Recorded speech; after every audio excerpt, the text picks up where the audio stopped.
Eu resolvi gravar esse vídeo para deixar registrado diante de Deus, diante dos anjos, dos homens, qual é a minha posição em relação à Igreja Adventista do Sétimo Dia ser ou não uma seita. E nesse vídeo eu vou explicar para você por que líderes religiosos atacam tanto a Igreja Adventista, por que esses líderes religiosos classificam ela como uma seita e orientam os seus membros a não frequentarem uma igreja adventista, não irem visitar uma igreja adventista e tomar cuidado com os pastores e com os pregadores dessa igreja. Será que essa igreja é tão perigosa assim?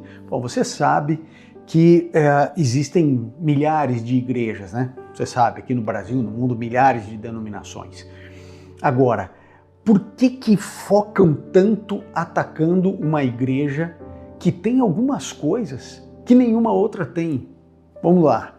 Primeiro lugar, você sabia que a maior rede educacional do mundo é a rede educacional adventista? Com valores e princípios bíblicos e cristãos? Com certeza você conhece uma escola adventista, ou você estudou em uma escola adventista, conhece alguém que estuda em uma escola adventista, e esse corpo educacional não para de crescer. Bom, essa igreja ela também possui um sistema de assistência social chamada ADRA, que está presente no mundo inteiro, nas grandes catástrofes, nos grandes terremotos, maremotos, nas guerras, nos lugares onde a fome é extrema. A ADRA chega de uma maneira extremamente precisa com recursos da própria igreja. Uma igreja que tem uma rede de hospitais, que prioriza a saúde, uma igreja que sempre fez o bem e que procura sempre pregar o evangelho. Por que ela é considerada uma seita? Por que tanta gente fala mal dessa igreja? Porque declaram que esta igreja é legalista, que está debaixo do Antigo Testamento, que eles são idólatras, porque eles adoram Ellen White e que Jesus Cristo é um anjo. Bom, eu vou desmistificar todas essas coisas. Eu quero deixar isso aqui claro, evidente para você, para abrir seus olhos, para você tomar suas próprias decisões, para você poder entender. E olha, eu já vou dizer uma coisa para você. Diferente de outros líderes religiosos e pregadores evangélicos, eu não preciso atacar nenhuma denominação para poder falar o que a Bíblia diz ou para poder apresentar para você a verdade. Então a primeira coisa que eu queria que você prestasse atenção é nesse vídeo que eu vou mostrar para você. É nesse vídeo, porque nesse vídeo também eu quero dar um recado muito especial ao pastor reverendo Augustus Nicodemos. Augustus Nicodemos, um nome poderoso, né? Ele é um grande líder na igreja presbiteriana, doutor em teologia, um teólogo respeitadíssimo no meio evangélico, acadêmico. Eu, em termos de conhecimento teológico, eu não chego nem aos pés do pastor Nicodemos, tenho admiração por ele, assisto seus vídeos. Eu queria que você assistisse um vídeo que, olha, um adventista passou por uma outra adventista que é amiga minha, que passou, colocou nos stories. Eu queria que você assistisse e prestasse atenção muito no que Augustus Nicodemos está falando a respeito de lei e de graça. Preste atenção. Não caia nessa de que o Antigo Testamento é lei e o Novo Testamento é graça. O Antigo Testamento é graça, tanto quanto lei. E o Novo Testamento é lei também. A palavra de Deus no Novo Testamento manda que a gente seja cheio do Espírito, que a gente ame a esposa, que respeite o marido, que crie os filhos, que respeite os mais velhos, se submeta à autoridade. O Novo Testamento está cheio de lei. Então não vá nessa distinção. O Antigo Testamento é lei, o Novo Testamento é graça. Porque é uma revelação só. É um Deus só. É a mesma e única história da redenção. Para resumir, a gente poderia dizer que a Bíblia, tanto o Antigo como o Novo Testamento, é o registro dos atos salvadores de Deus na história. Absolutamente fantástico. É isso mesmo. Isso que o Nicodemos está colocando aqui, o pastor Nicodemos está colocando para você e para mim, é exatamente o que eu creio E é exatamente o que a Igreja Adventista ensina há mais de 100 anos. Muito antes do pastor Nicodemos nascer, a Igreja Adventista já existia e ela já pregava exatamente isso. A Bíblia é uma só. Não tem essa história de dispensação da lei, dispensação da graça. Sempre estivemos debaixo da graça. A lei sempre esteve presente, tanto no Antigo quanto no Novo Testamento. Lembra-se, você que é um estudioso da Bíblia, você que é assembleiano da Igreja Batista, Adventista, Presbiteriano, Metodista, não sei qual é a sua igreja, luterano, lembra lá do sacrifício contínuo, que o sacerdote ia lá, sacrificava o cordeirinho, aquele cordeirinho deveria ser todo branquinho, sem mancha, representava quem? Cristo. Então o sangue, né, era derramado. Lá quando o povo do Egito, na última praga, né, eles matam o cordeirinho e passam o sangue nos umbrais da porta, a origem da Páscoa, aquele sangue era o que? Era Cristo. Tudo apontava para a graça, para o sacrifício de Cristo.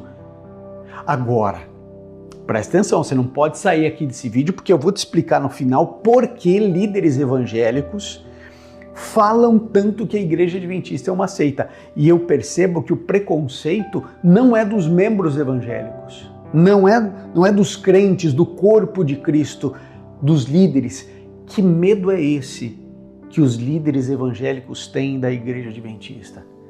O que mal essa igreja está fazendo que eles falam e não falam, dizem e não dizem? Eu vou revelar para você isso aqui. Por que existe tanto medo da Igreja Adventista e como existe uma obra conjunta para rotular a Igreja Adventista como seita. Então você tem que ficar aqui comigo para você entender. Agora a gente tem que construir a lógica de raciocínio. Então preste atenção, vamos lá. A grande questão é a respeito da lei. Qual lei? A lei dos 10 mandamentos, que está em Êxodo 20. Eu vou colocar bem grande aqui na tela. Pum! Né? Êxodo 20. Se você nunca leu os 10 mandamentos, leia, pegue a sua Bíblia, pode ser Bíblia católica, evangélica, pode ser qualquer igreja, qualquer Bíblia, vai lá e leia Êxodo 20. Ali estão os 10 mandamentos. E aí começa o grande problema. Eles falam a lei de Moisés. Opa, peraí que tremeu tudo aqui. Não tem essa história de lei de Moisés, gente. A lei dada por Deus no Sinai é a lei de Deus, não tem nada de lei de Moisés. Assim como o templo não é de Salomão. O templo é de Deus. Salomão construiu, foi só isso. E nem arrecadou tudo, quem arrecadou foi seu pai Davi. Então para com essa história de que a lei de Moisés, a lei mosaica, né? A lei do Antigo Testamento, nada disso, a lei é de Deus. O templo é de Deus, a arca não é de Noé, a arca é a arca de Deus. O arco não é arco-íris, é o arco de Deus. Então vamos parar com essa história, que a gente muda os termos e a gente muda sem autorização bíblica. E aí a gente começa a criar narrativas, cuidado, cuidado. Então a primeira coisa que você precisa saber é que Êxodo 20 é a lei de Deus, não é a lei de Moisés. Lá no Antigo Testamento, quando você estuda, e o Nicodemos sabe disso, porque ele é muito estudioso, muito inteligente e muito capaz. Ele sabe, existiam 4 tipos de lei, 4 tipos de lei. Existia a lei cerimonial, que estava envolvido no templo, que a gente acabou de citar aqui, do cordeirinho, sacrifício contínuo, né, aspergir o sangue lá no véu, que separava o santo do santíssimo, essa lei cerimonial. Existiam as leis civis, está lá em Levítico, todas as leis civis, lembram? Olho por olho, dente por dente, olha, se roubar um gado seu, você vai ter que devolver um gado, as leis civis do povo. Mas também existia as leis dietéticas, a lei do que podia comer e o que não podia comer. Então Deus liberou, depois do dilúvio, Deus liberou alguns tipos de carne. Isso está em Levítico 11. Se você não sabe, está aqui, ó. Vou colocar aqui, ó. Levítico 11. Certo? Levítico 11, você tem que ler ali. Ali é que define o que é carne pura e o que é carne impura. O que deve servir de comida e o que não deve servir de comida. Porque antes do dilúvio, todos os teólogos, todas as igrejas sabem e pregam e ensinam que antes do dilúvio o ser humano não comia carne. Deus liberou o uso da carne pós-dilúvio. Ficou claro isso? E o que tipo de carne? Será que Deus permitiu que você comesse barata? Será que Ele permitiu que você comesse cérebro de canguru? Será que Deus permitiu que você comesse testículo de boi? Pode, não pode? O que pode e o que não pode comer? Está em Levítico 11.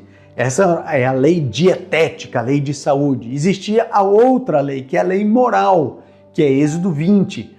Não matarás, não roubarás, não adulterarás, não terás outros deuses diante de mim. Essa é a lei moral.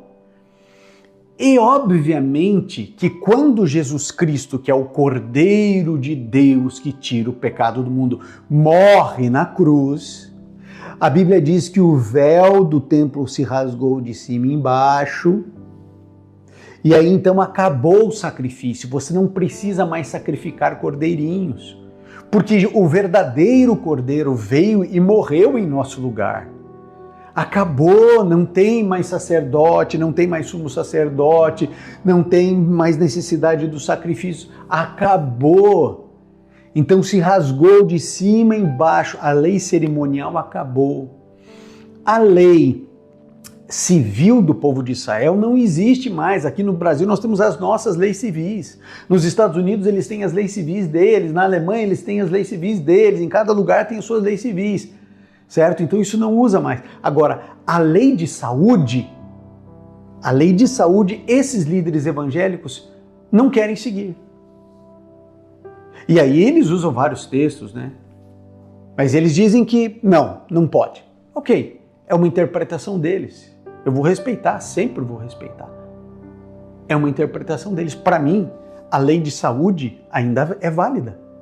Eu não como carne de porco, eu não como frutos do mar, eu não bebo bebida alcoólica, eu não cheiro cocaína. As leis de saúde, eu não fumo cigarro, as leis de saúde, porque o meu corpo é o templo do Espírito Santo, para mim eles estão em vigor. Deus se preocupa com o meu corpo, porque eu sou um ser único, né? Emocional, espiritual, sentimental, social, físico. Eu sou um ser holístico. Então é claro que Deus se importa com a minha saúde. Por que Ele seria apresentado como o médico dos médicos? Por que a gente sabe que a gente é o que a gente come? Né? Então eu acredito, Ivan, você tem toda a liberdade de não acreditar, de discreditar, tudo bem. Mas para mim, a lei de saúde ainda está em vigor. Você quer entender mais? Levítico 11, ok? Beleza. E aí então entra a questão da lei. A Igreja Adventista em algum momento ensina que qualquer ser humano da Terra vai ser salvo por guardar a lei? Não. Então, olha aqui para mim. Não. Isto é mentira. Quando qualquer pessoa falar para você que a Igreja Adventista é legalista porque ela acredita que a gente precisa guardar a lei para ser salvo, isto é mentira. Desculpe usar essa expressão, eu deveria até ser mais polido. Mas preste atenção no que eu vou te dizer, isso não é verdade. A Igreja Adventista não ensina isso. Sabe, eu vou mostrar aqui para você na Bíblia. Vamos para a Bíblia, né, gente? Vamos para a Bíblia, que eu estou falando demais aqui. Deixa eu ir para a Bíblia.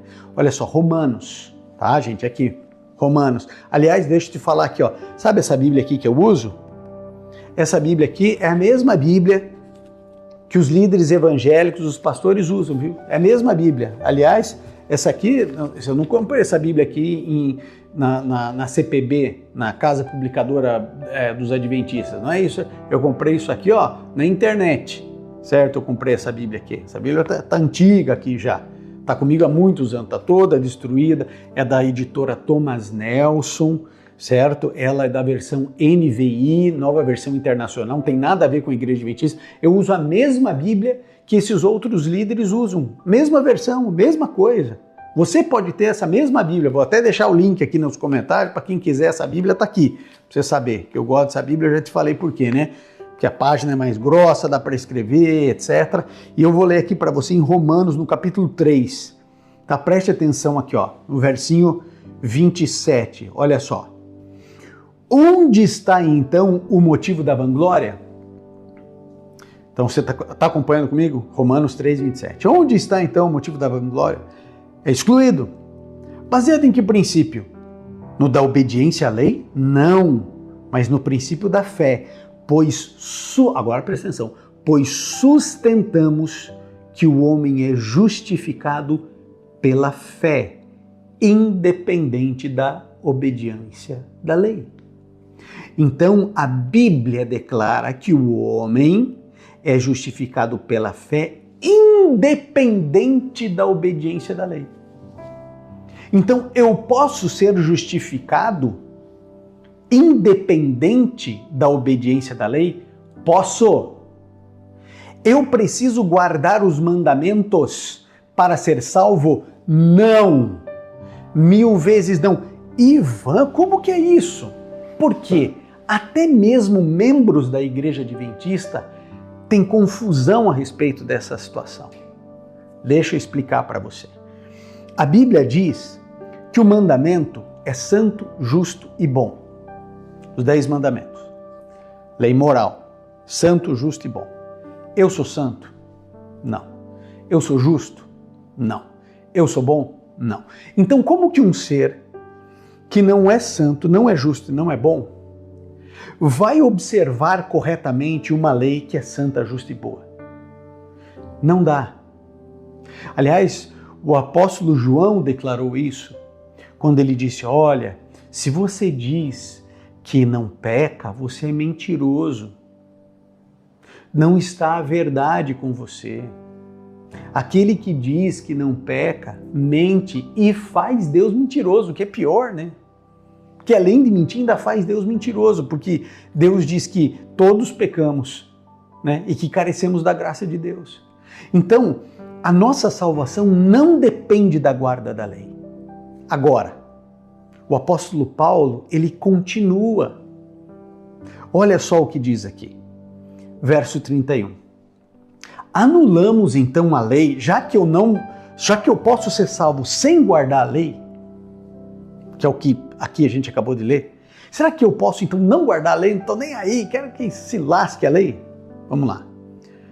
Anulamos, pois, a lei pela fé, verso 31, de maneira nenhuma, ao contrário, confirmamos a lei. Aqui Paulo está escrevendo aos Romanos: Jesus já morreu, o véu já se rasgou e ele está confirmando a lei. A lei não tem poder para salvar, certo? A lei não vai me garantir o céu. Eu sou salvo unicamente por Jesus. Ok? Só que ele diz, antes a gente confirma a lei. Por quê? Porque a graça de Cristo, ela me projeta para a obediência. Olha só o que Jesus Cristo disse: se você me amar, você vai guardar os meus mandamentos. Vai para Êxodo 20, eu não sei se é para cá ou para lá, mas vai para Êxodo 20. E ali o que diz? Me diga se você é contra qualquer um desses mandamentos aqui. Eu vou ler com você aqui, porque eu quero saber se você é contra ou se a sua igreja é contra. Me diga aqui, vamos lá. E aí eu vou te explicar por que existe uma perseguição contra a Igreja Adventista do Sétimo Dia. Preste atenção aqui, ó. Êxodo 20. Tô chegando lá, gente. Espera aí que eu tô velho já. Êxodo 20. Olha só. Me diga se você é contra, o que você é a favor aqui, ó. Primeiro mandamento. Me diz se a tua igreja é contra, se a tua igreja é a favor. Olha só. Não farás para ti nenhum ídolo, nem imagem de qualquer coisa que está no céu, nem nas águas debaixo da terra. Não te prostrará diante deles e não lhe prestará culto. Porque eu, o Senhor teu Deus, sou Deus zeloso que castiga os filhos.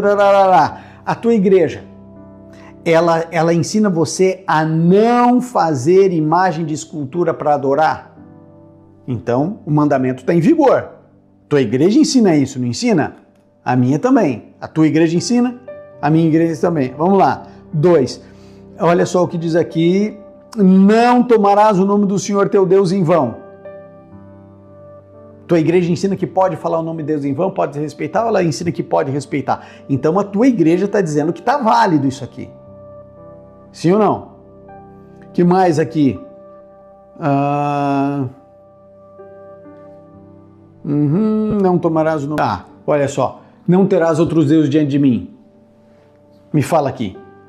A tua igreja ensina que não terás outros deuses diante de ti, que esse na verdade é o primeiro, né? O outro é o segundo. Ensina para você? Não terás outros deuses diante de mim? A tua igreja ensina isso? Então ela está dizendo, né, quando ela ensina isso, ela está dizendo que os 10 mandamentos estão em vigor. Agora vamos pular o quarto e vamos para o quinto. Olha só. Honra o teu pai e tua mãe a fim de que tenhas vida longa na terra. A tua igreja ensina isso? Que tem que honrar o pai e mãe?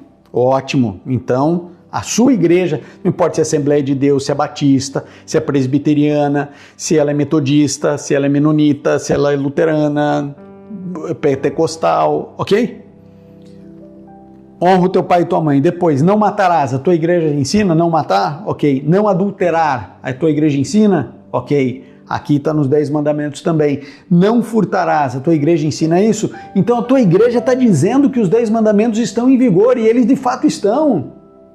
Aí diz assim, ó, não dirás falso testemunho contra o teu próximo. A tua igreja diz isso para você não mentir em relação ao outro? Ok. Ela diz para você não cobiçar as coisas do próximo. Então tá bom. Então tá tudo certo. Então a gente está falando aqui a mesma língua.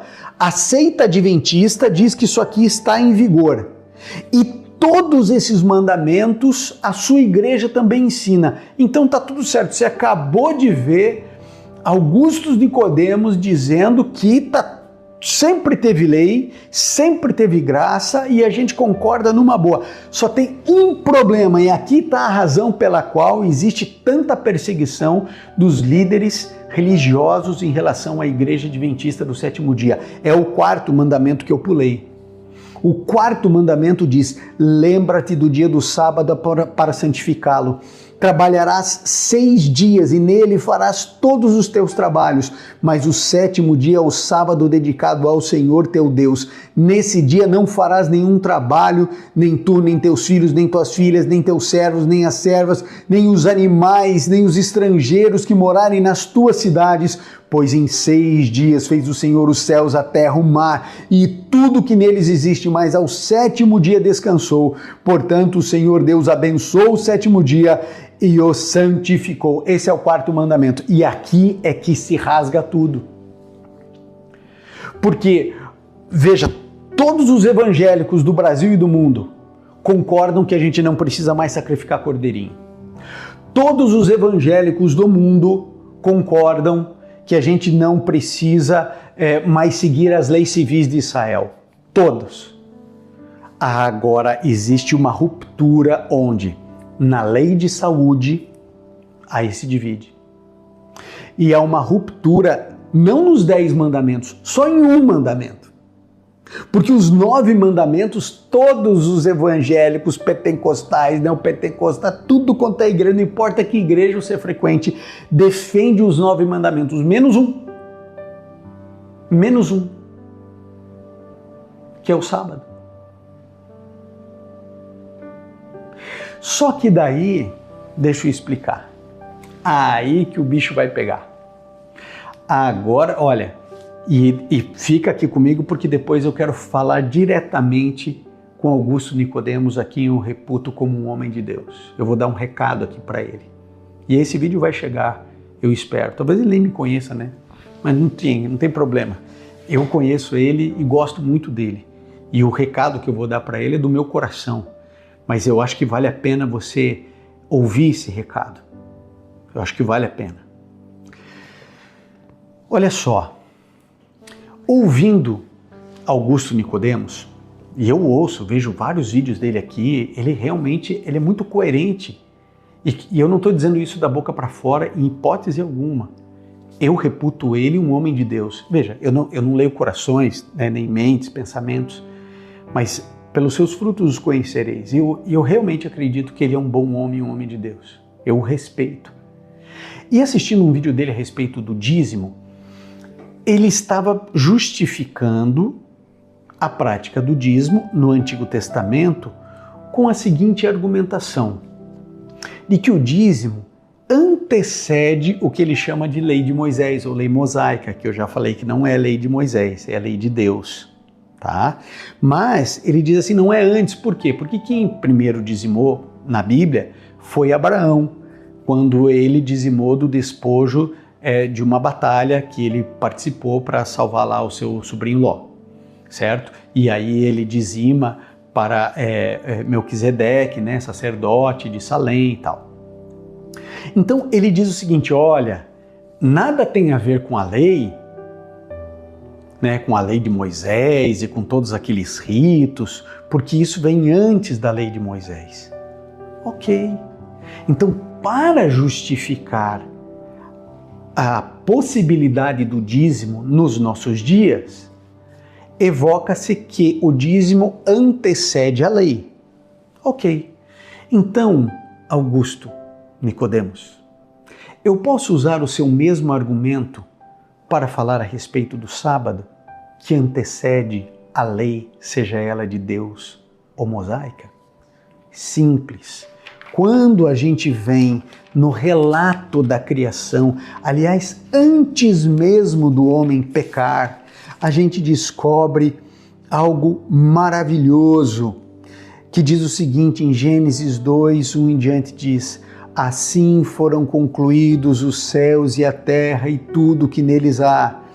No sétimo dia, Deus já havia concluído a obra que realizara, e neste dia, no sétimo dia, abençoou Deus o sétimo dia e o santificou, porque nele descansou de toda a obra que realizara na criação. Antecede Moisés. Então, se eu uso a lógica de que eu posso instruir os membros da minha igreja a devolver o dízimo em nossos dias, porque ela antecede a lei de Moisés, que na mente de alguns foi abolida, mas não toda a lei, é só o sábado. Então eu posso usar esse mesmo argumento para defender a guarda do sábado. É o mesmo princípio, é a mesma hermenêutica. Então agora eu vou te explicar a única razão pela qual os líderes, não todos obviamente, mas vários líderes evangélicos, tentam destruir a Igreja Adventista, rotulando ela como uma seita e criando essa narrativa, é porque não existe argumento hermenêutico ou teológico sólido para a não guarda do sábado. Aliás, Jesus Cristo, quando ele veio aqui nessa terra, ele disse que ele era o Senhor do sábado. O sábado me salva? Nunca salvou. O sábado é uma condição para eu ser salvo? Claro que não. Eu sou salvo só por Jesus. Sabe por que a Igreja Adventista não é uma seita? Porque nós cremos na Trindade, Deus Pai, Deus Filho e Deus Espírito Santo. Jesus é Deus. Jesus não é um anjo. Jesus não é um semideus. Jesus é Deus em pele humana. E eu estou afirmando isso. E a Igreja Adventista ensina, prega e ensina isso. Nós somos salvos apenas pela graça de Cristo Jesus mediante a fé. Isso é um dom de Deus. Nós não somos salvos porque guardamos a lei. Até porque, eu já falei, quem nessa terra conseguiu guardar a lei? Só Jesus. Ninguém mais. Não tem nenhum adventista que guarda a lei. Não tem nenhum santo aí que guarda a lei. Só Jesus guardou. Agora, o fato de eu não alcançar a plenitude da perfeição da lei não significa que ela foi abolida. O apóstolo Paulo disse, nós abolimos a lei de forma alguma, Paulo disse. Nós confirmamos a lei. Confirmamos a lei. É claro que confirmamos a lei. E os evangélicos todos confirmam a lei. Não ter outros deuses diante de mim. Não criar estátua para adorar. Honrar pai e mãe. Não falar o nome de Deus em vão. Não matar. Não cobiçar a coisa dos outros. A gente acredita nas mesmas, só que o quarto mandamento é um problema. Só que agora cabe a você que está assistindo esse vídeo refletir, pensar se você deve estudar melhor esse tema ou não. Se você deve estudar de verdade. Eu acho que vale a pena. Até para você falar assim, não, esse negócio de sábado aí é bobagem. Eu não sou dono da verdade. Eu não tenho a pretensão de ser o paladino da teologia, que as pessoas vêm aqui e aqui é a única fonte de sabedoria e de verdade bíblica. Isso seria mentira, seria arrogância, presunção e seria chamar você de ignorante.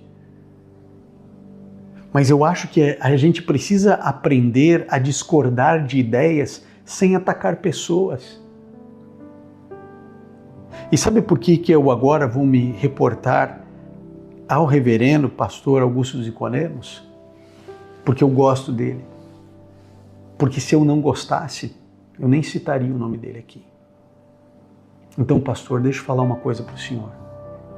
Eu também assisti o seu vídeo onde o senhor declara que a Igreja Adventista é uma seita.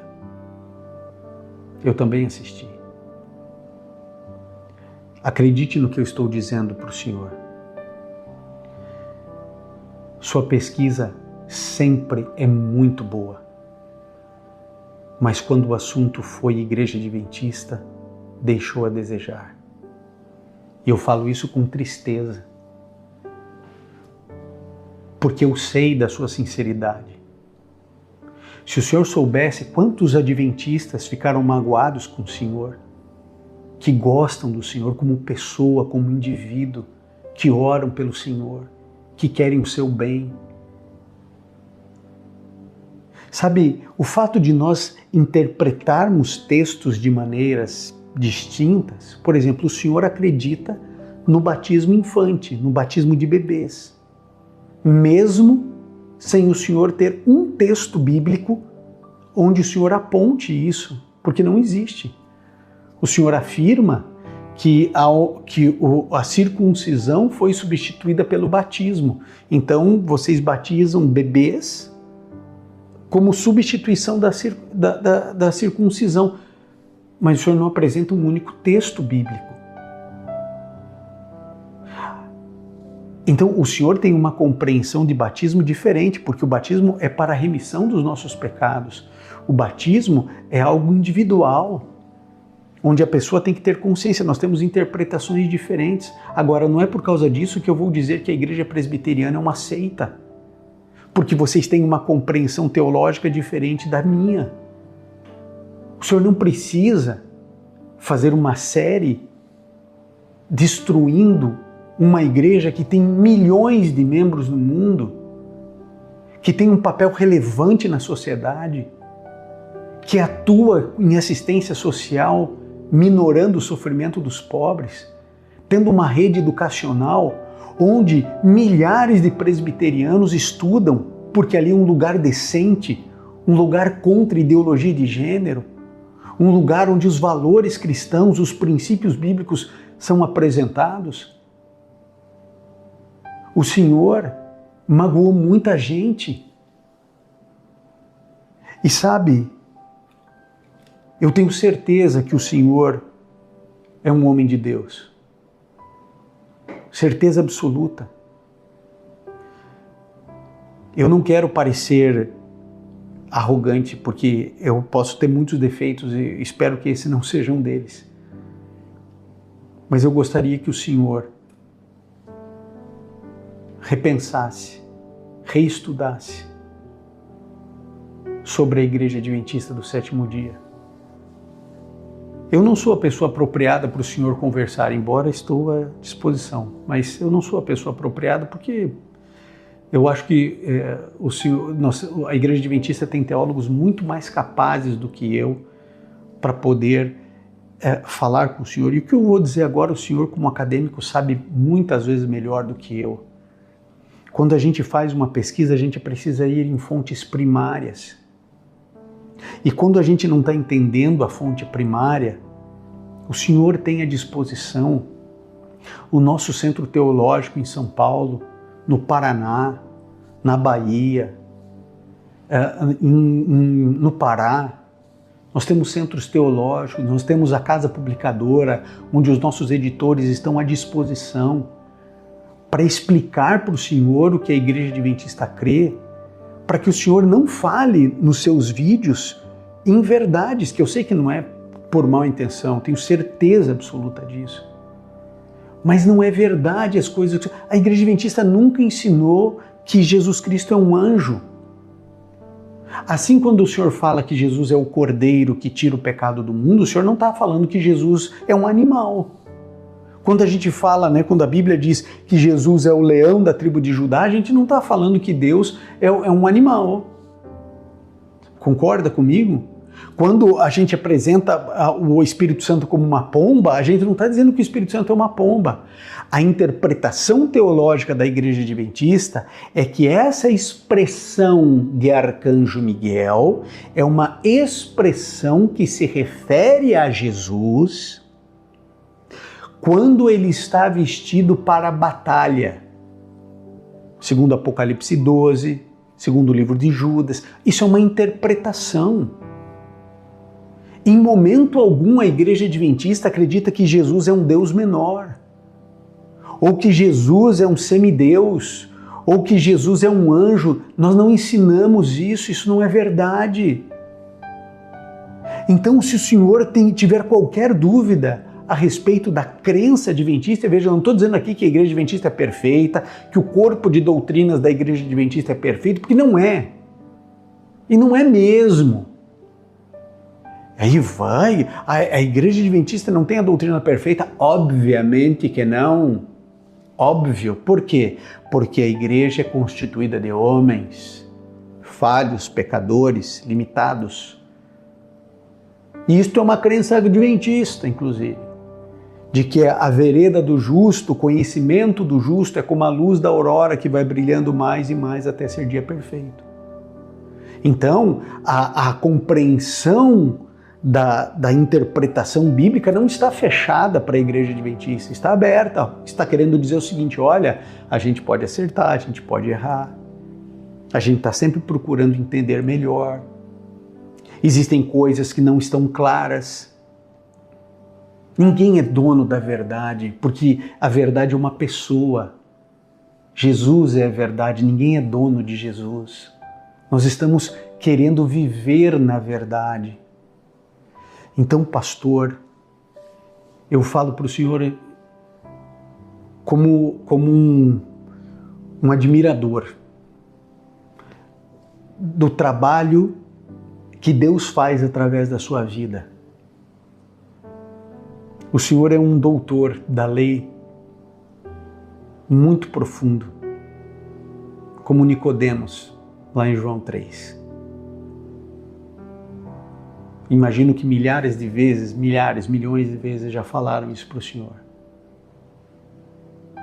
Nicodemos sempre foi muito sincero,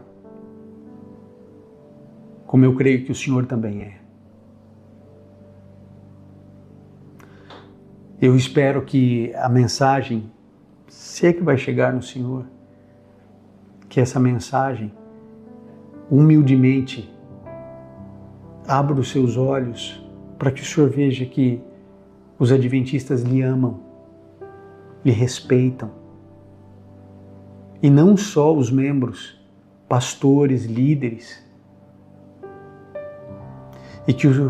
E olha, como eu gostaria que o Senhor pudesse reestudar com um bom teólogo adventista para tirar suas dúvidas, se é que as tem. Ou se é que agora o Senhor está tendo. Queridos, a Igreja Adventista não é uma seita. Ela é uma igreja. É uma igreja falha. Como qualquer igreja é um hospital. Dentro da Igreja Adventista estamos todos doentes. Todos doentes. Desde o presidente da divisão até eu, o último de todos. Todos doentes, buscando a cura do médico dos médicos. Nós buscamos a cura emocional, a cura intelectual, a cura moral. Nós estamos buscando receber a graça de Cristo, procurando receber o Espírito Santo. E é claro que a gente erra no caminho, e é claro que o jeito de a gente andar às vezes é ruim. A Igreja Adventista não é nem de perto perfeita. E a gente nem tem pretensão de ser. Mas sabe, eu acho que cada igreja tem o seu papel, tem a sua função. E o corpo de Cristo não pode lutar contra ele mesmo.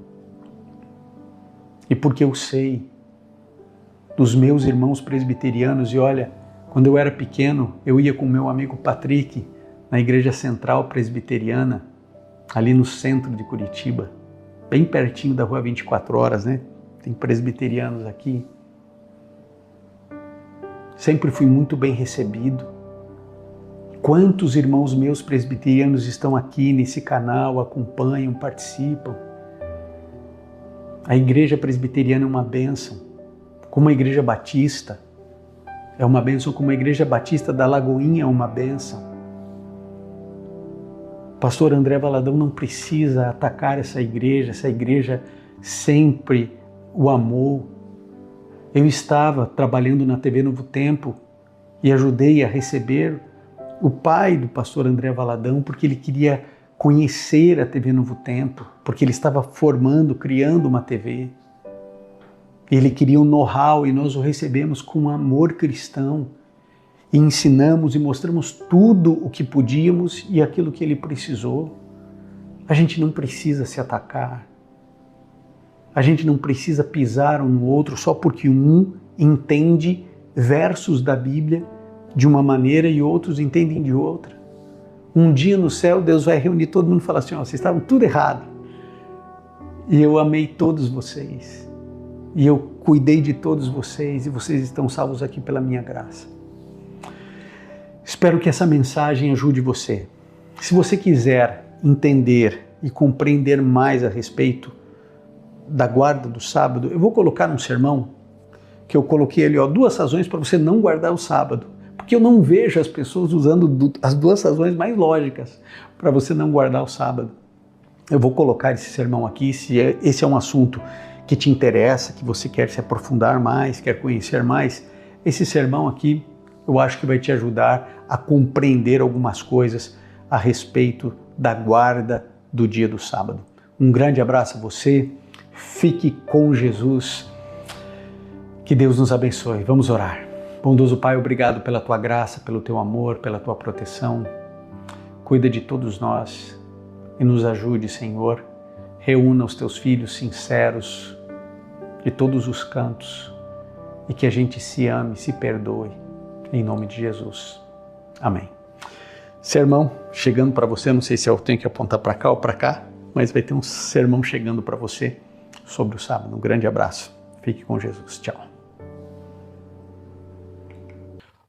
Para muitos cristãos, falar em guardar sábado é uma expressão do legalismo e da negação da graça de Cristo, fazendo com que aqueles que defendem a guarda do sábado sejam colocados como um subproduto do cristianismo ou uma versão menos atualizada do cristianismo, que vivem debaixo da lei, que vivem debaixo do Antigo Testamento e que não entenderam ainda a nova dispensação. É assim que a maioria dos cristãos olha para aqueles que guardam o sábado. E hoje eu resolvi dizer o seguinte, hoje o título da mensagem é a seguinte: 2 razões para você não guardar o sábado. Vou te dar 2 razões hoje, 2. Se você queria um motivo, eu vou te dar 2, mas você tem que acompanhar comigo todo o raciocínio para você perceber esses motivos. Porque pela estrutura aí do marketing digital, isso aqui não é um black hat não, tá? Eu vou te dar 2 razões para você não guardar o sábado. Se você está pensando em não guardar o sábado, deixar de guardar o sábado, eu vou te dar 2 razões para você não fazer isso. Mas antes eu vou te mostrar algumas coisas. E essas coisas eu queria embasar antes de falar. E o embasamento que eu quero te trazer nesse momento é que, em primeiro lugar, essa série que nós vamos ter aqui sobre o sábado não tem por objetivo convencer você a guardar o sábado. Eu já tenho 45 anos, com um corpinho de 45. E eu já entendi há muito tempo que ninguém convence ninguém a nada. Eu já entendi há muito tempo que para cada argumento existe um contra-argumento. Eu já entendi que quem convence da justiça, do pecado e do juízo é o Espírito Santo, não é obra humana. Então, mesmo que eu tivesse todos os argumentos irrefutáveis, ainda assim, eu não conseguiria convencer você, porque essa não é uma obra humana. Isso é uma obra de Deus, do Deus Trino. É a Trindade que precisa revelar isso a você. Não é um punhado de textos bíblicos e uma série de raciocínios lógicos que vai mostrar para você a importância desse dia. Isso é obra de conversão e não de convicção. Porque eu posso, como nós veremos, ter a convicção do sábado e me perder. Eu posso ter a convicção do sábado e não saber guardá-lo. De tal sorte que hoje nessa série, nós iremos nos deter primeiro no Antigo Testamento. Nós faremos assim, nós vamos ter o sábado no Antigo Testamento, o sábado no Novo Testamento, Jesus e o sábado, do sábado para o domingo, como aconteceu essa mudança do cristianismo, começar a guardar o domingo e como guardar o sábado. Serão uma série de 5 sermões. Não sei se serão consecutivos, mas nós vamos trabalhar e esse é um presente de Jacksonville para o mundo. Por que esse tema nesse ponto? Eu conversava com o Júnior ali um pouquinho antes, né, de a gente entrar aqui. Nós vivemos, o mundo está se derretendo, né? O México com problemas aí com a natureza, o Haiti destruído de novo. Eu não sei se você já orou pelo Haiti, ou se você já se perguntou o que acontece com o Haiti. Que você não consegue ter um intervalo de 5 anos sem calamidade naquele país. Todos nós angustiados e preocupados com a realidade do Afeganistão. O Brasil em pé de guerra, um 7 de setembro que a gente não sabe o que vai acontecer. Coronavírus, a nova cepa, sabe? Então nós vivemos um momento complexo. Não que a gente não tenha vivido outros momentos complexos na história, talvez a gente tenha vivido até momentos mais complexos do que esse, mas todas as vezes que essas coisas vão se juntando, nós nos lembramos de Mateus 24, de Lucas 21, de Marcos 13, que são os sinais que apontam a volta de Jesus. Só que aqueles que guardam o sábado, por que eu resolvi trabalhar esse tema? Por várias razões. A primeira delas é porque para aqueles que entendem o sábado como um dia separado por Deus, ele tem um papel escatológico importante, ele tem um papel no final dos tempos significativo. Ele será em algum momento o assunto da moda. Em algum momento o mundo inteiro vai comentar essa questão. Assim pensam e assim creem aqueles que hoje guardam o sábado. Por isso, falar desse dia é relevante, porque nós nos antecipamos aos movimentos do fim do mundo. Para que quando o sábado virar uma modinha na internet e todo mundo debater, como hoje debatem feminismo, como hoje debatem tantos outros temas, vai chegar um momento onde todo mundo vai falar sobre isso. Pelo menos é o que creem aqueles que guardam esse dia. Então a ideia é se antecipar um pouco à discussão, porque quando ele chegar, existirá material abundante, claro, simples, de fácil acesso a todos. De tal maneira que aqueles que estão na internet conosco agora, nas redes sociais, já pode compartilhar, já pode deixar o seu like. Agora é a hora, agora é o momento. E eu vou apresentar nesse momento as razões bíblicas no Antigo Testamento. Eu fiz um resumo, vou trazer aqui 4, 5 textos no máximo, para a gente ter um vislumbre sobre esse assunto, lembrando como pano de fundo que eu não tenho interesse, pretensão alguma de convencer ninguém em absolutamente nada, mas pelo menos mostrar a você porque eu guardo o sábado. E acredite, no final da mensagem eu vou te dar 2 razões para você não guardar o sábado e contrapor tudo que eu disse. Vou te dar 2 razões claras para você não guardar o sábado.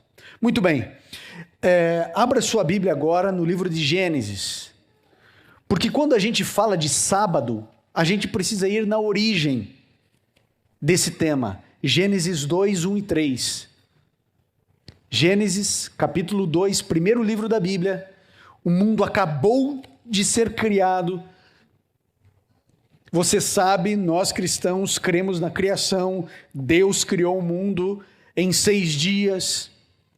Tudo que existe, que você conhece, foi criado em 6 dias, numa evolução criacional. As coisas foram se tornando cada vez mais complexas. Primeiro veio a luz, e Deus foi colocando, separando terra e água, Ele foi colocando no 4º dia os luminares, e Ele foi estabelecendo as coisas, e Ele criou a relva, e Ele pintou a grama de verde, e Ele pintou o céu de azul, e Ele disse que o sol ele seria multicor, e ele estaria mais amarelo, mais avermelhado, mais alaranjado, a partir da nossa perspectiva ótica. E Deus foi colocando, e Deus cria o beija-flor, e Deus cria a formiguinha, e Deus vai criando os animais, e Ele cria a baleia jubarte, e Ele cria a ostra, e Ele vai criando, e Ele faz todo o processo em 6 dias. E aí nós encontramos algo diferente, que surpreende a muitos. Gênesis 2, 1 a 3, diz o seguinte: assim foram concluídos os céus e a terra e tudo que neles há. No 7º dia, porque Ele concluiu tudo em 6, no 7º dia, Deus já havia concluído a obra que realizara. E neste dia, o que Deus fez? Deus descansou. Abençoou Deus o 7º dia e o santificou, porque nele descansou de toda a obra que realizara na criação. Bom, então a primeira coisa que eu quero dizer para você é que quando você vai questionar seu líder religioso e vai falar assim, meu líder, é para guardar o sábado ou não é? E ele vem com um argumento dizendo assim para você, isso é coisa de judeu. Com esse texto, você já sabe que esse argumento, ele não se sustenta. Ele não se sustenta porque aqui não tem povo judeu. Abraão não existia. Não foi ali, vou fazer de você uma grande nação, etc. Isaac, Deus de Abraão, Isaac, não existia essa história. Aliás, entenda que aqui nem pecado existia. Só tinha 2 seres humanos na terra, um homem e uma mulher. Só tinha homem e mulher, macho e fêmea, Adão e Eva. Terminou de criar, tinha 1 milhão de tipos de espécies diferentes aí. No céu, na terra, no mar, 2 seres humanos. E aí Deus pega e diz o seguinte, olha, eu vou criar mais um dia. Deus, como Criador, Ele cria mais um dia.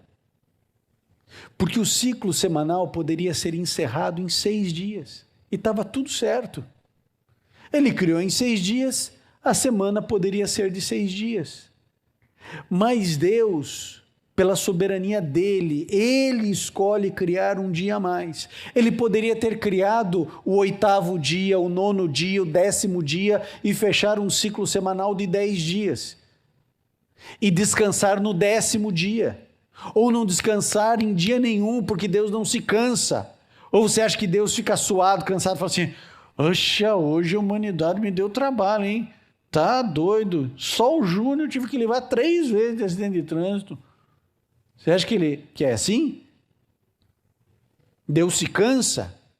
Ora, a Bíblia diz que Deus não se cansa e não se fadiga. Então por que descansou? Deve ter algum propósito nisso. Porque o Deus que criou você, ele é um Deus racional, ele é um Deus lógico, é ele que colocou racionalidade em você, é ele que colocou lógica dentro de você.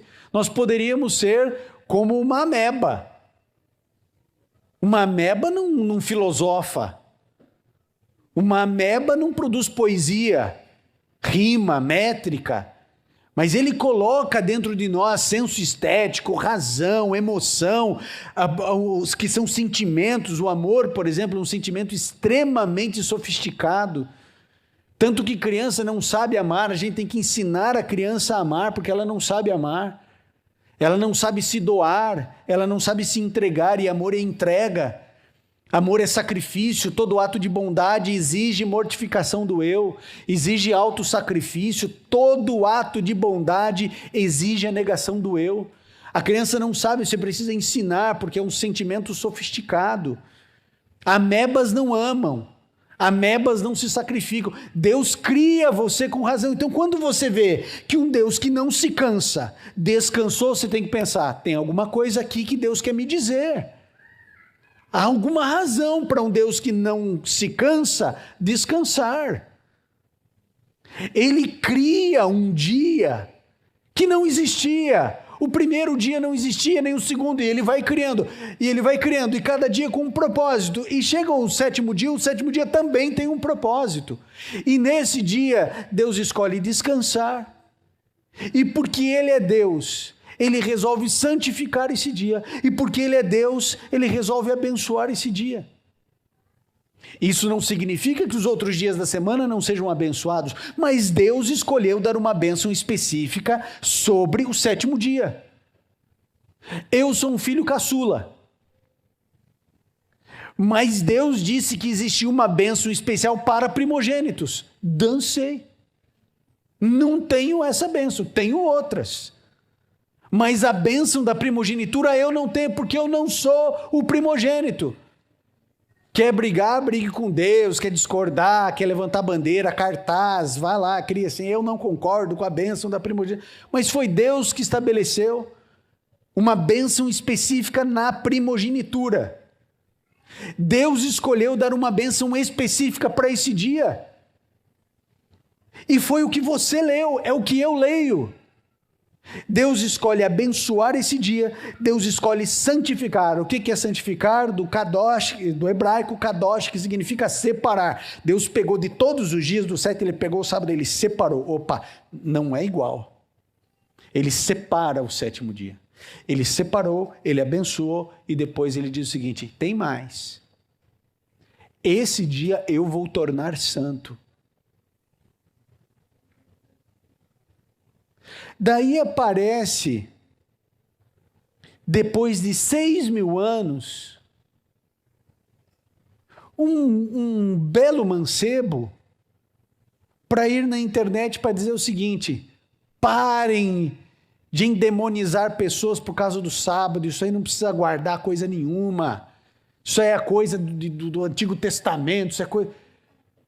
Como que pode a criatura ensandecida pelo diabo pisar uma coisa que Deus estabeleceu e que Deus criou? Não existia povo judeu, não existia pecado, não existia nada maculado, e Deus separa esse dia. Deus diz assim, olha, eu estou separando, eu estou abençoando e eu estou tornando o 7º dia sagrado. Isso não significa que nós idolatramos o sábado. Tem muita gente que é sabadólatra, que acha que o sábado é mais importante que o ser humano, que acha que o sábado é mais importante do que qualquer coisa, que é uma distorção. Mas Deus escolhe esse 7º dia e Ele diz, esse dia vai ser especial. Isso é uma decisão de Deus. E aí os argumentos eles surgem, e aí começam os argumentos dizendo assim, mas quem diz que o 7º dia é o sábado? Quem que falou isso? Deus falou. Deus falou que o sétimo dia é o sábado. E onde está isso? Nos 10 mandamentos. Êxodo 20. É só abrir sua Bíblia. Êxodo 20, 8 a 11. Segundo livro da Bíblia. Aqui já tem pecado. Aqui já tem povo de Israel. Aqui já tem libertação do povo do Egito. Aqui as pragas já caíram no Egito. Aqui já tem povo de Israel, já está tudo estabelecido, Deus cria um povo, e aí acontece algo extraordinário. Porque Deus aparece ao ser humano. E quando Deus aparece no Sinai, o povo chega para Moisés e diz assim: Moisés, vá lá falar com Deus. Porque se a gente enxergar, Deus, a gente não quer nem ouvir, que se a gente olhar, a gente morre, vai você. E Moisés sobe ao Monte Sinai, e lá acontece algo quase inédito e quase único na Bíblia, porque toda a Bíblia é inspirada. O Antigo Testamento, o Novo Testamento, Deus inspirou o profeta a escrever, Deus impressionou suas ideias, o profeta ia lá e escrevia. Agora, quando chega nos 10 mandamentos, Deus não manda Moisés escrever. Quando chega nos 10 mandamentos, e Moisés escreveu todo o Pentateuco, hein? Se tinha alguém habilitado para escrever os 10 mandamentos, era Moisés. Quem que estava no Monte Sinai? A Trindade e Moisés. E lá no Monte Sinai, Deus entrega para Moisés as tábuas da lei. Só que Êxodo 31 diz que foi escrito pelo dedo de Deus. Agora eu pergunto para você: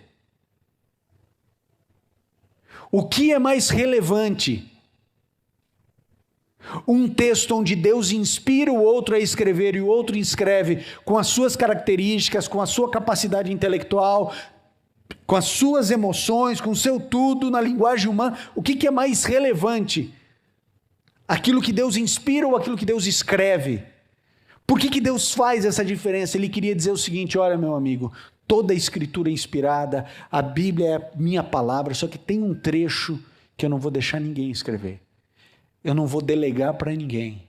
Isso aqui eu vou escrever com o meu dedo. E Deus escreve em linguagem humana. Você acha que existia algum erro de gramática hebraica nos 10 mandamentos? Você acha que existia algum tipo de erro de grafia? Um risco torto? Deus entrega as tábuas da lei para o mundo através de Moisés e do povo de Israel. E nesses 10 mandamentos existe o 4º mandamento. O 4º mandamento da lei moral de Deus diz o seguinte, a partir do verso 8. Diz assim: lembra-te do dia do sábado. Ou na tua Bíblia está domingo aí? Na tua Bíblia está sexta-feira, terça, quarta-feira é melhor, né? Para mim é melhor, quarta-feira está escrito. Aqui diz assim: lembra-te do dia do sábado para santificá-lo. Quem vai torná-lo separado é você. Lembra-te do dia do sábado para santificá-lo, para separá-lo. Trabalharás 6 dias, e neles farás todos os teus trabalhos. Mas o 7º dia é o sábado dedicado ao Senhor teu Deus.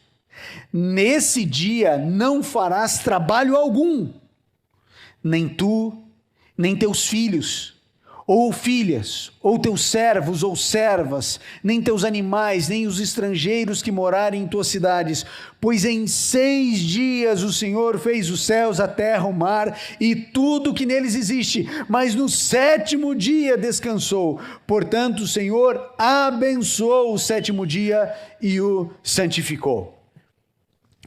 Quem declara que o 7º dia é o sábado não são os judeus, não são os sabatistas, nem os adventistas, nem os batistas do 7º dia. Quem declara que o sétimo dia é o sábado é Deus, que está dentro da lei de Deus, dentro da lei moral de Deus. Está aqui o quarto mandamento, de maneira clara, inequívoca, escancarada, declarada, apresentada, revelada, mostrada, divulgada, escrita pelo dedo de Deus. Mas aparece o indivíduo na internet 6.000 anos depois e diz assim: bobagem, bobagem, não precisa disso, você está debaixo da graça, debaixo da dispensação. Amigo, quando a humanidade esteve fora das linhas da graça? Quando? Porque o ser humano não foi fulminado quando pecou? Porque estava debaixo da graça. Nunca existiu um segundo de humanidade sem a graça. A graça antecede a criação humana, o perdão antecede a criação humana, tudo é preparado para a raça humana, caindo ou não caindo, tudo estava preparado, tudo estava resolvido por um amor sofisticado e incondicional. Essa história de que no Antigo Testamento estávamos debaixo da lei e que no Novo Testamento estamos debaixo da graça, isso é uma visão pequena, limitada, limítrofe, pequena, pequenada e não verdadeira. Sempre estivemos debaixo da graça. Aliás, a lei e a graça sempre andaram de mãos dadas, nunca concorreram entre elas, nunca se chocaram, pelo contrário, sempre andaram lado a lado, em harmonia, em perfeição. Aqueles que acompanham aqui as mensagens de Jacksonville sabem o quanto a graça aqui é pregada e enaltecida. Agora, uma coisa jamais anulará a outra. Jamais. Leia Romanos 3. Só que hoje nós estamos focados aqui no Antigo Testamento. Mas fica comigo até o final, porque mesmo depois de tudo isso, lembre-se, eu falei que para cada argumento tem um contra-argumento. Eu vou te dar 2 razões para você não guardar o sábado. Tem 2, só no dia de hoje já tem 2. Se você não quiser guardar o sábado, eu vou te dar 2 razões para você falar para quem você quiser. E aí você vai explicar, você fala assim: não guardo o sábado por causa disso ou por causa disso, ou por causa das 2 coisas. Agora eu quero que você acompanhe comigo Ezequiel. Veja que eu só estou pegando os textos mais clássicos. Ezequiel 20. Vamos ver aqui Ezequiel 20, 12 e Ezequiel 20, 20.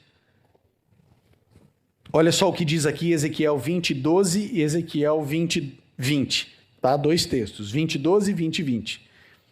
Ezequiel, no capítulo 20, verso 12, Ezequiel 20, verso 20. Diz o seguinte: também lhes dei os meus sábados como um sinal entre nós, para que soubessem que eu, o Senhor, fiz deles um povo santo. 20, 20. Santifiquem os meus sábados, para que eles sejam um sinal entre nós. Então vocês saberão que eu sou o Senhor, o seu Deus. Aqui há uma orientação específica e direta para o povo de Israel. A aplicação primária é para o povo de Israel. Não se esqueça que Deus tem um propósito em levantar uma nação para si. O objetivo, quando Deus cria o povo de Israel, é que as outras nações percebessem todas as maravilhas do povo de Israel, todas as coisas extraordinárias, maravilhosas, todo tipo de prosperidade. E onde o povo de Israel mais se aproximou daquilo que Deus sonhava, embora ainda distante, foi no reinado de Davi e Salomão, sobretudo no de Salomão. O homem mais rico da terra, prosperidade, inteligência, não tinha guerra, as fronteiras todas em paz, de todos os cantos, reis do mundo inteiro se achegavam a Salomão, e não havia um ser humano na terra que não admirasse o povo de Israel, e tudo que eles ouviam falar, como a rainha de Sabá, quando ela chegou, ela disse assim: olha, eu ouvi falar muita coisa, mas não chega nem aos pés do que é a verdade. Era um escândalo o que era o povo de Israel. Se nós nos encantamos com as grandes potências do mundo, com a tecnologia, com o desenvolvimento, com a segurança, com a lógica, com tudo, a gente não tem ideia do que era Israel naquele contexto. Todos os reinos da terra diziam assim: o que acontece com Israel? O que acontece com esse povo? Ninguém consegue se levantar contra eles. E eles são admirados e admiráveis em toda a terra. E a ideia é que as pessoas perguntassem: por que isso? E aí eles ouviriam o testemunho: porque existe um Deus. Existe um Deus, Criador dos céus e da terra, que nada tem a ver com esses postes ídolos, não tem nada a ver com Baal, não tem nada a ver com essas adorações que vocês apresentam. Esse Deus não exige sacrifício humano. Esse Deus não exige que você se retalhe e se recorte inteiro. Esse é um Deus que você não pode ver, mas que está dentro de você, presente em você, porque o teu corpo é o templo dele. E os testemunhos deveriam acontecer, e o objetivo era que Israel fosse a agência de evangelismo para o mundo. Então, dentro desse contexto, Deus diz assim: agora vocês vão guardar o sábado. Lembra do sábado. Por quê? Porque as pessoas saberão, vai ser um sinal para o mundo inteiro de que vocês me pertencem e eu pertenço a vocês.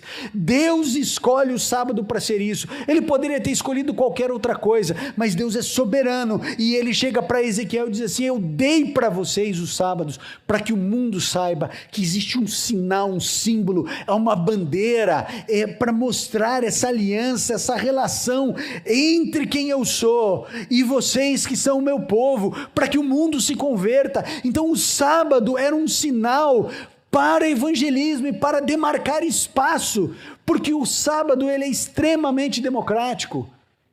Porque não importa se você é rico ou pobre, o sábado, se você estiver vivo, o sábado vai chegar para você. Não importa se você mora no Japão, no Brasil, na Indonésia, nos Estados Unidos, no Chile, o sábado chega. O sábado é o templo no tempo. O sábado, ele pode ser observado em qualquer lugar do planeta. Você não precisa ser rico para guardar o sábado, você não precisa ser inteligente para guardar o sábado, você não precisa de nada, você só precisa estar vivo. E Deus então estabelece isso como um sinal. Mas isso não é um argumento que eu estou dizendo, é o que eu leio na Bíblia, e que você deve estar lendo também, e imagino sublinhando. E o último texto de hoje, Isaías 58, 13 e 14. Isaías 58, 13 e 14.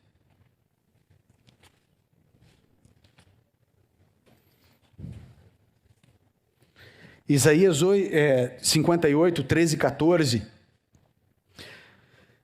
Deus fala de novo a respeito do sábado e ele diz o seguinte, Isaías 58, 13 e 14, se você vigiar seus pés, para não profanar o sábado, e para não fazer o que bem quiser no meu santo dia, se você chamar delícia o sábado e honroso santo dia do Senhor, e se você honrá-lo, deixando de seguir o seu próprio caminho, de fazer o que bem quiser e de falar futilidades, então você terá no Senhor a sua alegria, e eu farei com que você cavalgue nos altos da terra e se banqueteie com a herança de Jacó, seu pai. É o Senhor quem fala. Deus ele está colocando promessa aqui. Promessa. Se você perder qualquer coisa por causa do sábado, não é pelo dia, é pelo autor do sábado.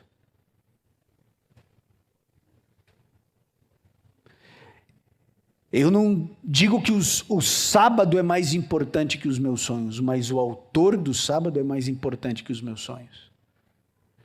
Quando eu abro mão dos meus sonhos, eu estou honrando aquele que criou o sábado, aquele que definiu esse dia como dia de guarda.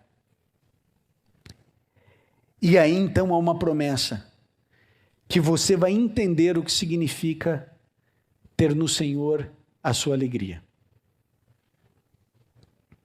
Agora, você vai para uma outra expectativa de vida. Ter a alegria no Senhor significa uma coisa que o mundo não pode dar. O mundo pode te dar muitos momentos alegres, mas ele não pode te dar alegria sempre. O mundo pode te dar muito prazer, mas o mundo não pode te dar prazer sempre. Ele vai jogar você para o alto e quando você cair, você não terá braços para te amparar. Enquanto você estiver no alto, alegria, prazer, felicidade. Mas quando você estiver em queda livre, acredite, você vai se esborrachar. A alegria do Senhor é outra coisa. Deus pode trazer paz no meio da tempestade. O mundo não pode oferecer isso para você. A autoajuda não resolve o problema da tempestade. Não tem mentor, nem coach, nem psicólogo, nem psiquiatra capaz de consolar o teu coração quando um filho morre. A alegria que Deus dá, o diabo não consegue produzir. Agora, eu disse a você que eu te daria 2 razões para você não guardar o sábado, e eu vou te dar 2 razões, bem claras. A primeira delas é, não creia na Bíblia. Pega esse livro aqui, se você tem ele aí na sua casa, rasga, joga fora, queima, e não acredita em nada disso aqui. Aí quando perguntarem para você, por que você não guarda o sábado? Eu não acredito na Bíblia. Se você não quiser guardar o sábado, primeira razão, descreia da Bíblia. Descreia da Bíblia. Só isso.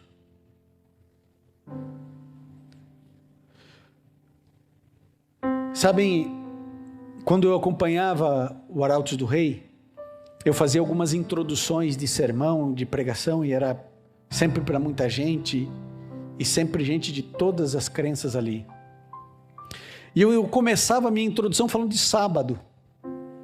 E eu falava assim, olha, porque é interessante, né? Até hoje o pessoal nas minhas redes sociais diz assim, pastor, eu gosto tanto das suas mensagens, pena que você é adventista.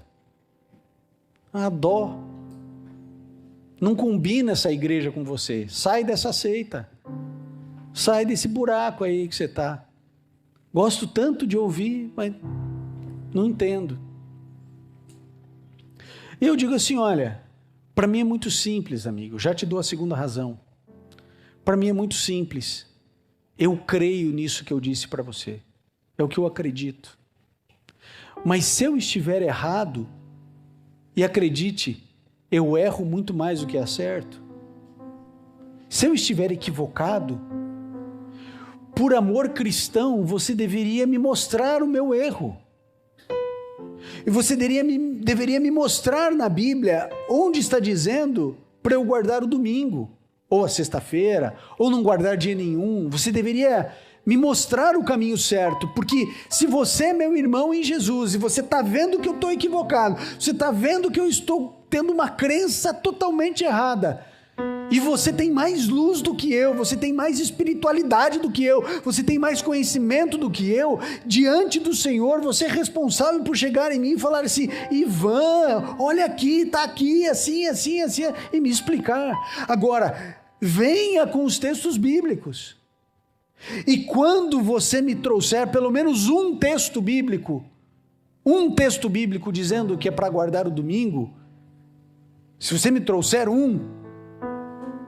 o que eu acredito que você não conseguirá, mas se você trouxer saiba que eu tenho 250 textos aqui na Bíblia para te mostrar para você guardar o sábado.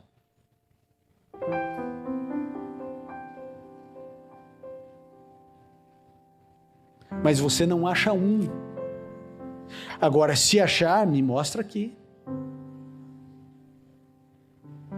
Eu disse que eu daria 2 razões para você não guardar o sábado. Primeiro, esquece a Bíblia. Esquece a Bíblia. E aí você está completamente desobrigado, você não acredita. E a segunda argumentação, talvez um pouco mais detalhada, é a seguinte: seja católico. Se você não quer guardar o sábado, converta-se ao catolicismo. Simples assim.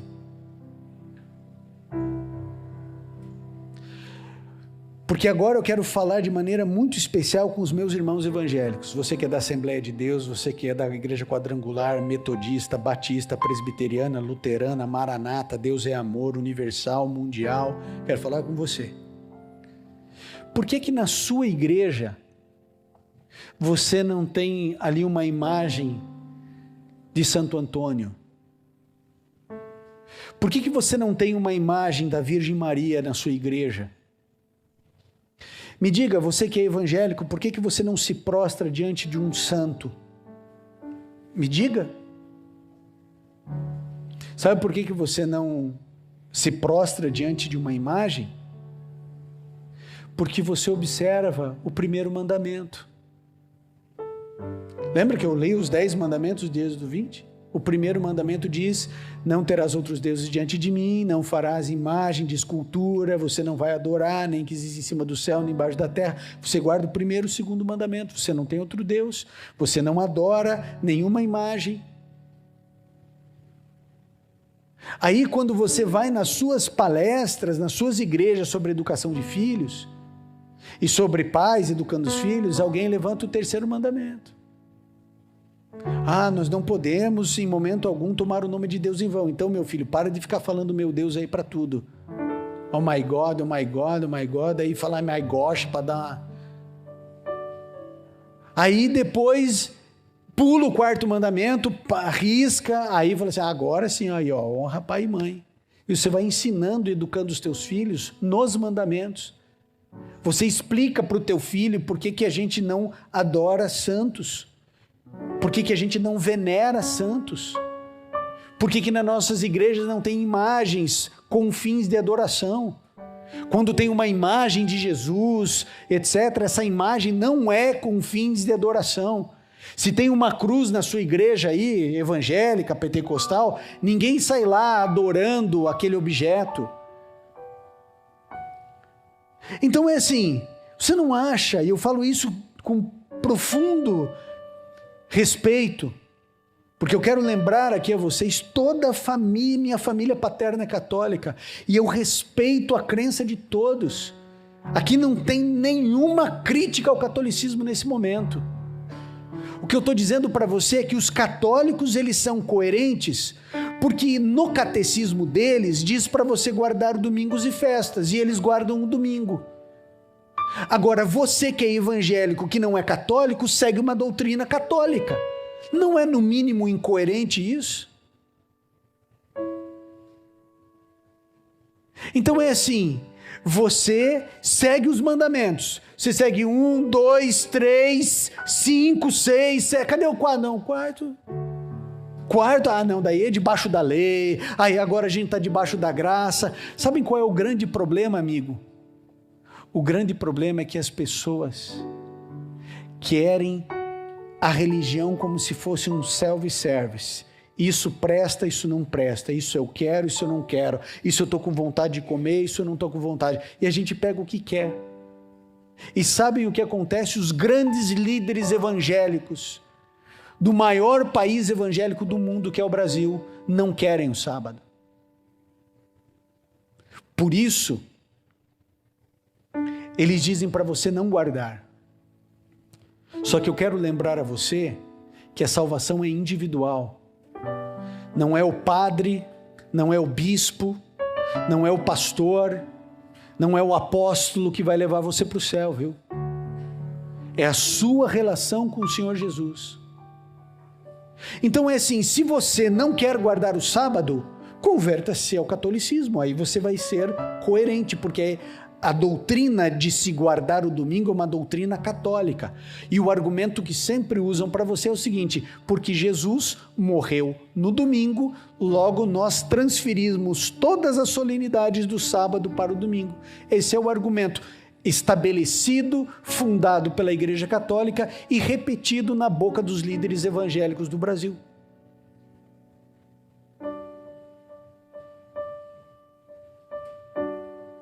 Ora, somos protestantes ou não somos protestantes?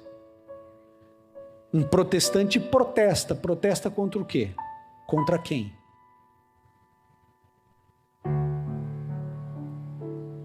Torno a dizer, eu sei que existem muitos irmãos católicos aqui acompanhando. Essa é a sua crença, essa é a sua fé. Eu respeito a sua crença, eu respeito a sua fé. O que eu estou fazendo é levantando e colocando uma pulga na orelha atrás dos evangélicos, dizendo, você se declara como protestante, como um evangélico, mas você está seguindo uma doutrina católica? Faz sentido isso para você? Faz sentido você guardar 9 mandamentos e no 4º mandamento você fala, não, porque Jesus ressuscitou no domingo, então agora eu não preciso fazer nada. Ok, então tá bom, você não precisa guardar o sábado porque Jesus ressuscitou no domingo? Isso mesmo, então me mostre onde está isso na Bíblia. Simples assim. Me mostre onde, em honra ao domingo da ressurreição, o sábado não vale mais.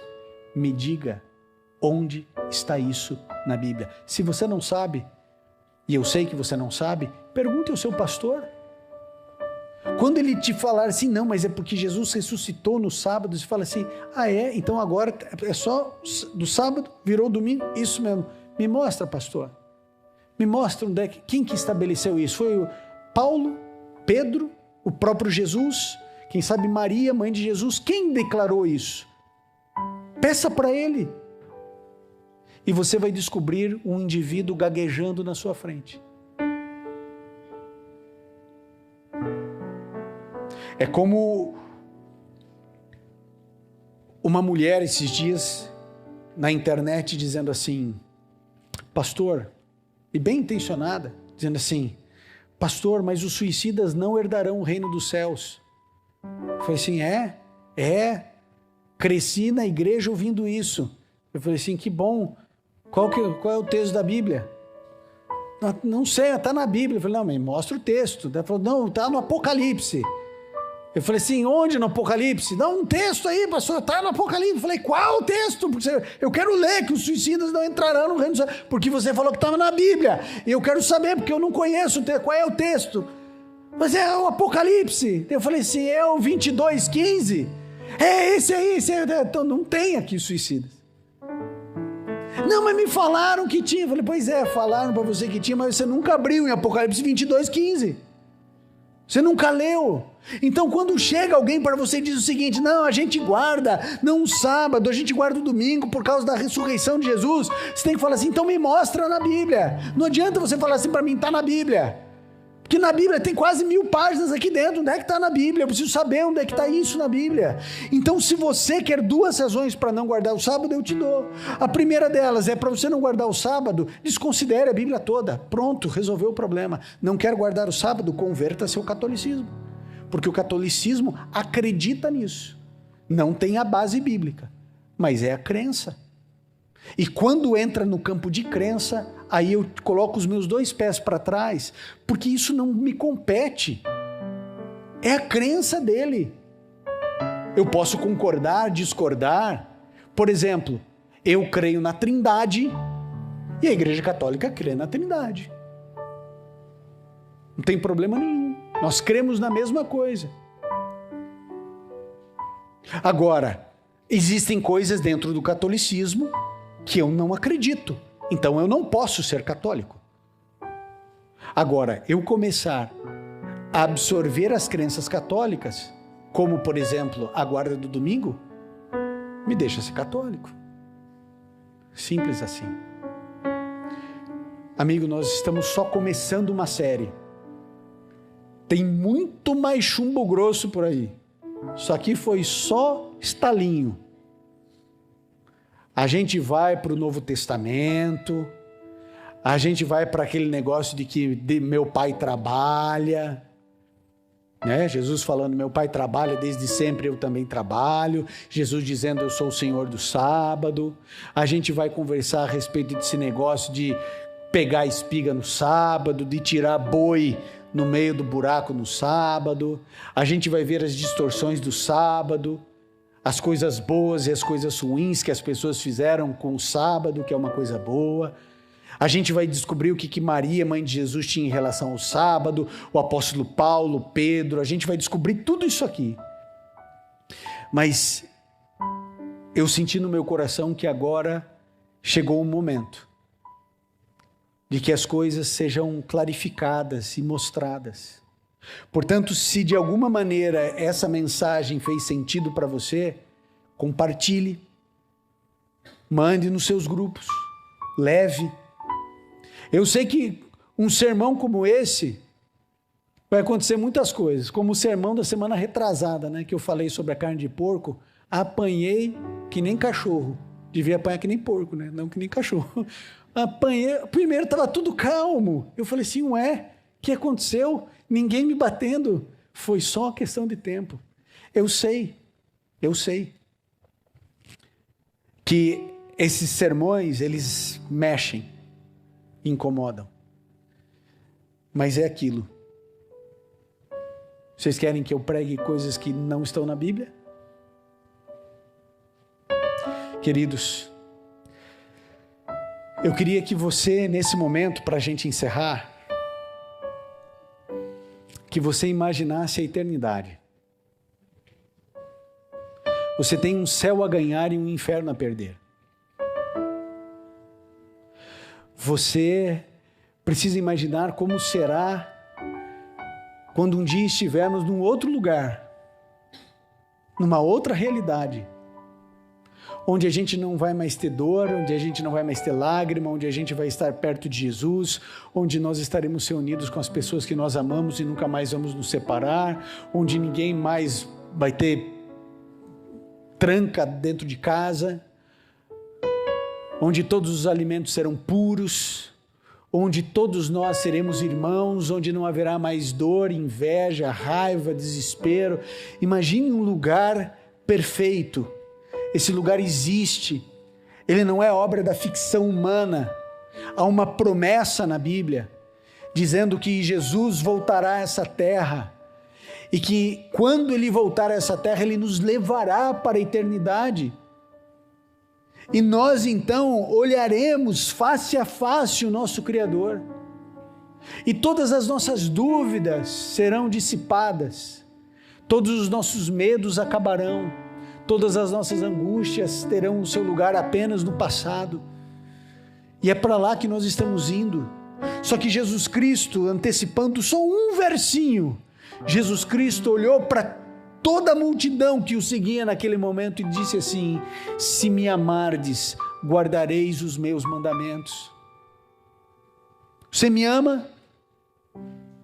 Então guarde os meus mandamentos.